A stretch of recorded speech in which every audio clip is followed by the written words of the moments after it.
Baik, di sini saya akan mempresentasikan hasil tugas saya. Sebelumnya perkenalkan, nama saya Vila. Saya dari Fakultas Ekonomi, Prodi Manajemen, yaitu mata kuliah Komunikasi Bisnis tentang tren pemasaran di tahun 2022. Tren digital marketing dan inovasi pemasaran pada tahun 2022 yang akan datang jauh lebih berbeda.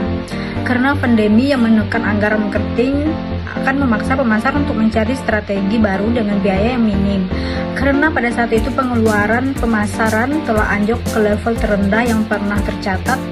Menurut studi 2021 Gartner State of Marketing Budget, pada saat itu penjualan perusahaan turun menjadi 6,4% pada tahun 2021 dan 11% pada tahun 2020. Nah, untuk tetap bertahan di era penuh kompetisi pada saat ini, tren digital yang akan direkomendasikan di tahun 2022 yaitu yang pertama, pemasaran melalui konten email. Itu masih relevan meskipun komunikasi menjadi lebih cepat dan praktis menggunakan berbagai aplikasi apapun seperti aplikasi Messenger, namun pemasaran melalui email masih memiliki nilai yang tidak tergantikan. Pada tahun 2022, pendekatan seperti konten email dinamis dan interaktif, AMP untuk email, dan strategi penyesuaian baru akan menjadi lebih penting.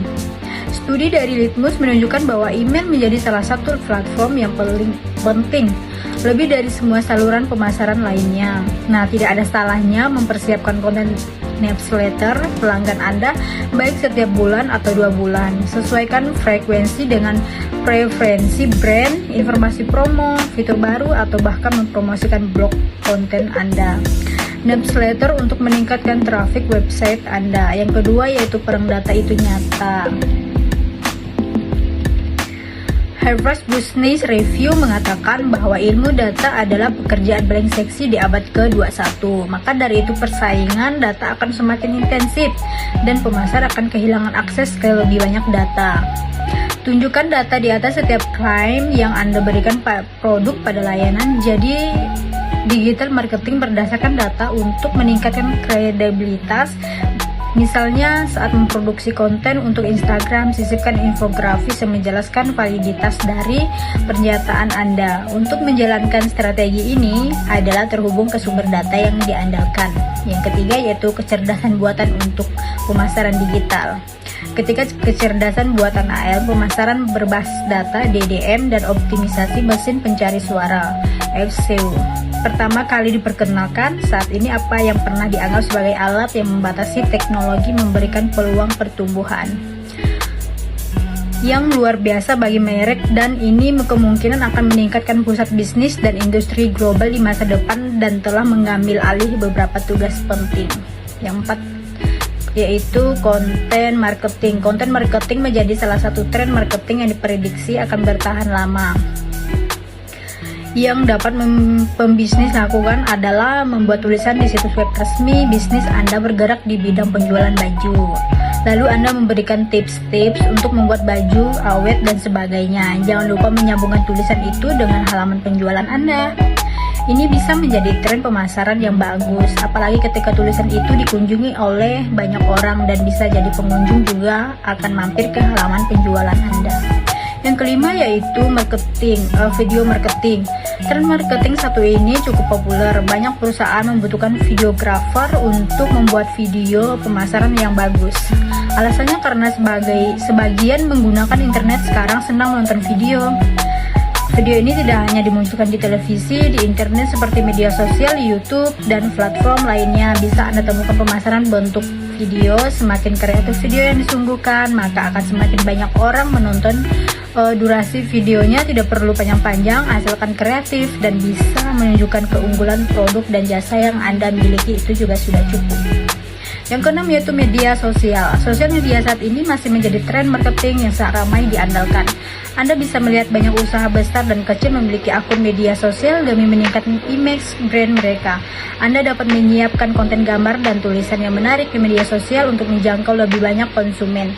Bahkan Anda perlu punya divisi khusus untuk mengurus media sosial. Media sosial juga dapat menjadi social commerce, yaitu platform yang digunakan untuk promosi berjualan sekaligus. Yang ketujuh yaitu buzz marketing. Buzz marketing adalah tren marketing yang tidak boleh Anda lewatkan. Nah, caranya adalah memanfaatkan buzzer untuk mempromosikan brand. Buzzer ini tidak kaitannya dengan politik. Awalnya pun muncul untuk pemasaran. Di Indonesia ada banyak komunitas buzzer yang bisa Anda ajak bekerja sama untuk mempromosikan produk Anda. Anda bisa menentukan sendiri kriteria buzzer seperti apa yang Anda pilih. Yang ke-8 itu live chat. Strategi marketing yang diandalkan saat ini adalah menggunakan live chat. Pelanggan bisa menghubungi Anda lewat chat yang disediakan di situs web dan menyampaikan keluh-keluhannya. Live chat membuat Anda jadi lebih mudah dan cepat untuk merespon keluhan pelanggan. Yang ke-9 yaitu pemasaran transaksional. Salah satu tantangan terbesar yang dihadapi oleh perusahaan terbesar sekalipun adalah memenuhi target penjualan. Namun, keberadaan strategi pemasaran transaksional ternyata cukup efektif mengatasi masalah ini.